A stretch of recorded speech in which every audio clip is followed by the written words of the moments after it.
Ó, isso aqui é o nível 1, nível 2 e nível 3 de cada uma das variáveis. Então, se você pegar lá a C é temperatura, tem 95, 105 e 115. Na hora que você for fazer o experimento, você vai dizer assim, ó, aqui, ó, nesse experimento eu vou pôr uma temperatura de 95. Nesse 105 e nesse 115. Nesse 95, nesse 105, nesse 115. Ok? É isso que são os níveis. Então, na hora de produzir o meu resultado, no meu processo, no meu experimento propriamente dito, eu tenho que substituir. Os fatores que eu estou controlando lá, vou ter que pôr aqui.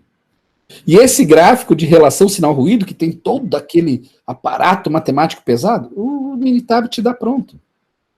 Você pede, ele já te dá esse gráfico de resposta. Isso aqui já é a resposta do Taguchi que você tem lá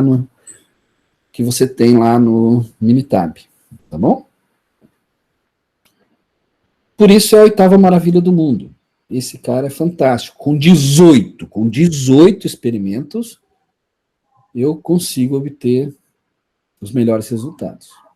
Ó, anotem lá. Ó. O a melhor condição é 1.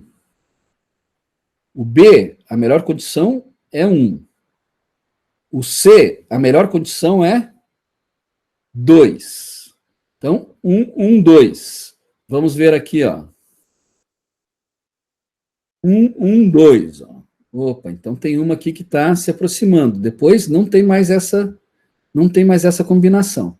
Só tem uma combinação. E aí, nessa combinação, diz que é 2, 2, 2, 2, 2, 2, 2, todos os outros. Como a gente pode ver aqui, ó, essa aqui deu 1, essa aqui deu 3, não foi tudo 2. Ou seja, a combinação ótima não foi uma que eu testei nas 18. Não tem essa combinação nas 18. Eu sei que ela é ótima porque ela está me dando aqui a relação de melhor sinal-ruído. Então, eu teria que anotar isso agora, pegar a concentração, nível 1, pH, nível 1, temperatura, nível 1, velocidade, aliás, temperatura, nível 2, velocidade, nível 1, anodo, nível 3, carga, nível 2, densidade, nível 1 e concentração de níquel, nível 1.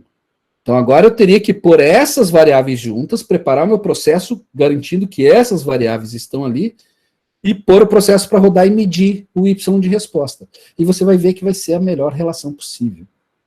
A variabilidade vai ser muito baixa, e você pode fazer essa manipulação. Se o cara consegue ganhar ali 10 microns de ouro por unidade que ele produz, das 10 mil que ele produz por dia, você imagina quanto que ele está economizando no processo dele. Tá? Então, esse é um case real da Canon, e é antigo. E ele foi publicado numa revista científica e depois virou exemplo de case para as organizações começarem a ver como é interessante, como é importante trabalhar com o planejamento de experimentos e principalmente o Taguchi. Dentro desse modelo aí do Taguchi, existe alguma forma de fazer o controle de qualidade offline, por exemplo, antes de iniciar o projeto? Sim, é essa que ele está dando aqui, ó. Então, o Taguchi é muito utilizado no desenvolvimento do zero. Você não tem já um processo rodando com as variáveis especificadas. Ele beleza. vai Então desenhar isso. Ele vai desenhar para você. Isso. Ele vai dizer para você qual é a combinação ótima para você começar fazendo certo desde a primeira vez, todas as vezes, que é a base do Lean. Wanderson. Oi. Se eu fizer um paralelo da utilização dessa ferramenta com um projeto onde eu usaria o DMA-DV, quando eu repito o experimento, uma vez identificadas as condições ótimas para cada fator, né? Uhum. Eu estaria verificando o experimento? Estaria na fase já de verificação? Isso. Na fase do analyze, você ia montar esse Taguchi. Tá bom?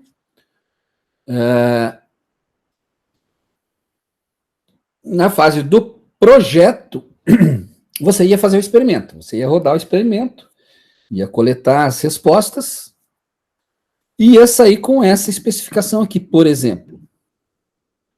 Aí você ia preparar uma rodada com essas características definidas como ótimas e ia executar essa rodada para mostrar que o Y que você teria seria o melhor possível. Isso é a validation, tá? É o verify do DMA-DV, mas lembra, a ESQ diz que quando a gente está trabalhando, o DMA-DV a gente usa a grande maioria das vezes em projeto novo, em desenvolvimento, tá? Quando eu estou dentro do processo, a maioria das vezes a gente trabalha com DMA, que eu estou com ele rodando e eu vou fazendo as verificações. Então ele diz que quando a gente está falando em projeto de desenvolvimento, está aplicando DMA-DV, que é 90% dos casos se aplica em projeto novo, ele diz, olha, então eu não posso verificar isso daí, porque não existe verificação, não tem processo rodando normalmente. Eu tenho que fazer uma validação, eu tenho que reproduzir aquilo que eu defini como ótimo e garantir que, e analisar os resultados e ver se ele realmente garante aquilo que eu tinha expectado antes, que eu tinha projetado antes. E esse processo a gente chama de validação. É validação do teu processo, validação das respostas que você obteve dentro do projeto robusto, tá bom? Pensando em validação de processos, no mínimo eu teria que reproduzir isso, sei lá, um número mínimo de 3 lotes de produção do produto, algo assim? Sim. Quando você fala em validação, tem formas ou fórmulas para você trabalhar um mínimo de rodadas que você tem que ter para dar garantia de que aquele resultado é perene e não foi só um resultado alheio. A gente já trabalhou num projeto desse, a validação da solução encontrada foi calculado e assim que deu o número de lotes de produção sem a incidência de erro, aí eu fechei o relatório e dei ele como validado.